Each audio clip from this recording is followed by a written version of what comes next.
Everyone knows that Ramsay Bolton is an absolute monster. I mean, for the love of God, the man hunts people for sport, skins them alive when he's pissed off, turns Theon into his own personal creature, rapes Jane Poole and Theon just because he can, and in every sense of the word, lives a life defined by cruelty and disgust. And while I absolutely hate Ramsay and can't wait for the look on his face when Jon Snow cuts out his heart and eats it, I don't even think he's the worst Bolton we see in the main series. No, that title belongs to his father Roose. First off, just in design and aura, Roose Bolton is far scarier than Ramsay. Ramsay is loud, impulsive, and obnoxious, which actually makes him predictable sometimes. Roose, on the other hand, is quiet, methodical, and completely devoid of emotion. Ramsay's violence is chaotic, Roose's is calculated, and that's what makes him so terrifying. Ramsay's brutality has a source. It has a reason. Ramsay is a product of rape, and he's been emotionally and psychologically abused by Roose for years. Take this exchange, for example. The Lord of the Dreadfort glanced at Reek. "Oh, and unchain your pet. I am taking him." "Taking him where? He's mine. You cannot have him." Roose seemed amused by that. "All you have I gave you. You would do well to remember that, bastard. As for this Reek, if you have not ruined him beyond redemption, he may yet be of some use to us. Get the keys and remove those chains from him, before you make me rue the day I raped your mother." Reek saw the way Ramsay's mouth twisted, the spittle glistening. That last line, "before you make me rue the day I raped your mother," is one of the most disgusting things a father has ever said to his child in all of fiction, and it perfectly captures the dynamic between Roose and Ramsay. When you combine this with Roose's constant comments about bastards and the conditions of Ramsay's birth, you start to see the roots of Ramsay's psychology. Ramsay's sadistic and abusive behavior didn't appear out of thin air.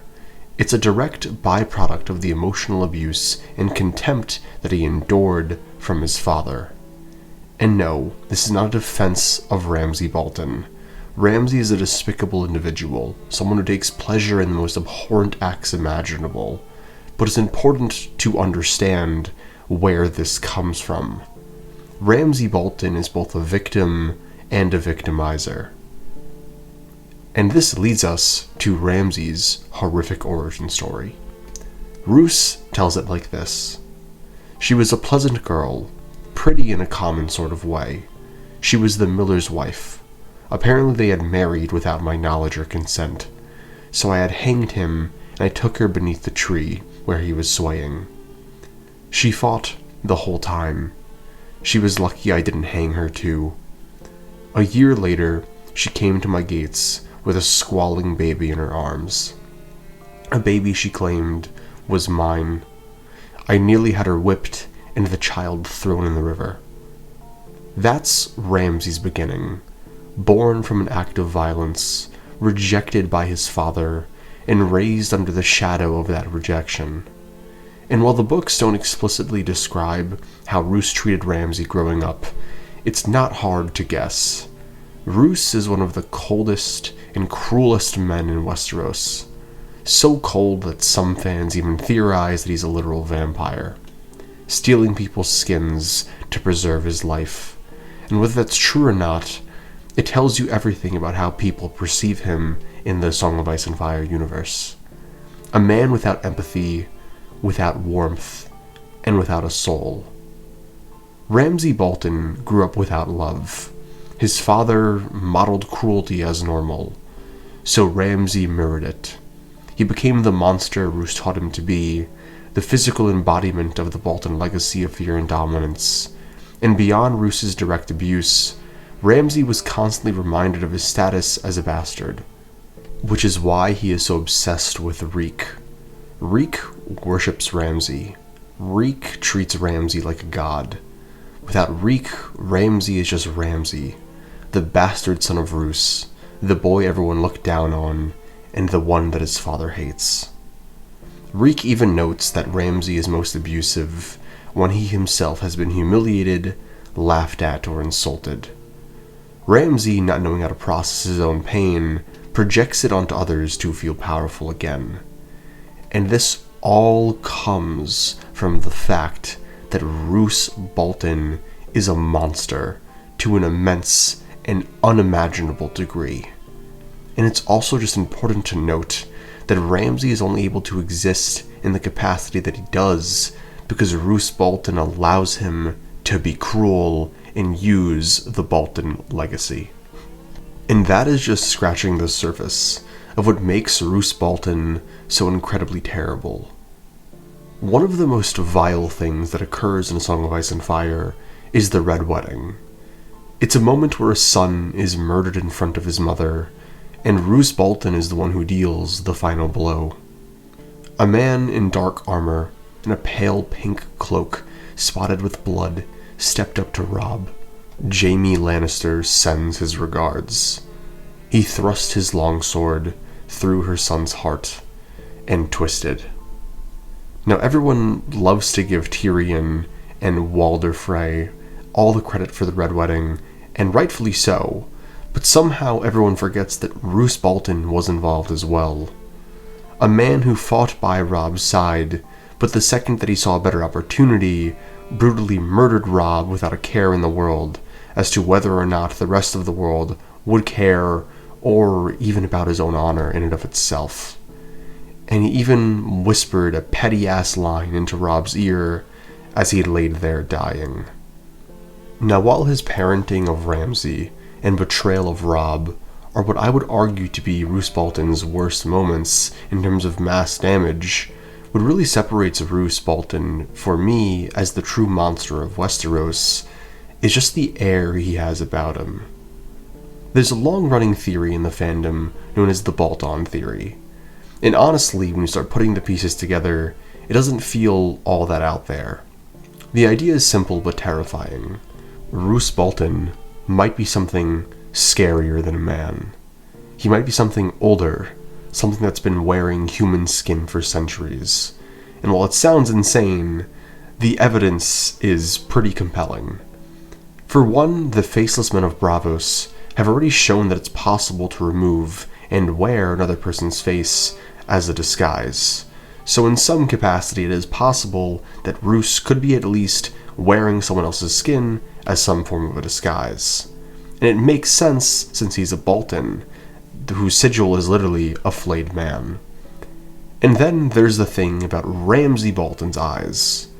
Roose says he almost killed his illegitimate son as a baby, but stopped because he saw his eyes staring back at him. Now Roose is a man who hanged a miller, raped his wife under his corpse, and later betrayed his own king.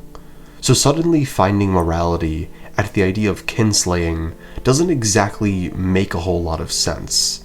It feels like there's something else behind that choice, something crueler. Maybe what really stopped Roose wasn't guilt, maybe it was cold, calculating practicality. Maybe he saw in Ramsay a vessel, someone whose face he could one day wear to live on. And for my Naruto fans, Roose Bolton just really reminds me of Orochimaru in Part 1. Because if Roose really is an ancient being who periodically sheds his skin to take on a new one, Ramsay with those same pale eyes would be the perfect successor.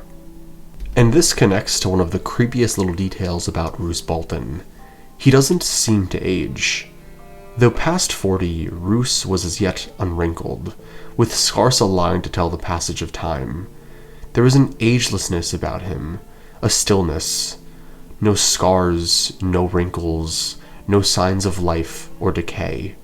Just that pale, bloodless mask of a man.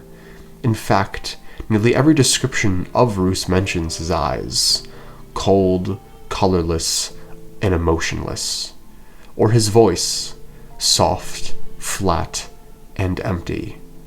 At one point, he's even described as wearing a pale gray mask on his face. And then there's the blood. Roose constantly bleeds himself with leeches, claiming frequent leechings are the secret of a long life. And while this may seem like something stupid to say, it seems to be working considering he doesn't age. He's not warm, he doesn't have any vitality, he's just strange. Even his plan for the future just feels so uncomfortable. Roose tells Reek that his new wife, Fat Walda, will probably bear him children, but that Ramsay will kill them, and that's for the best, since Roose himself will not live long enough to see new sons to manhood. Now, if Roose were an ordinary man in his 40s, that line wouldn't make any sense, but if Roose knows that his current body's time is nearly up, that he'll need to die and take on a new one soon, then that line becomes chillingly real. He isn't talking about dying of age, he's talking about letting his old, weird, pale body go in favor of a new one, which would explain his confidence regarding Ramsay's brutality. He's not afraid of Ramsay killing him, because in a way, Ramsay is his next life, his next mask. So to put it simply, Roose Bolton isn't the true monster in Westeros just because he's caused an unbelievable amount of destruction and suffering, but because he's just simply creepy as hell. But that does make him really incredibly interesting. And to be honest, he's one of my favorite characters to talk about, and you will hear more about this character in the future, because there's just so much interesting lore related to him. With all that being said, if you've made it to the end of this video, thank you so much for watching, and I hope to catch you on the next one. Peace.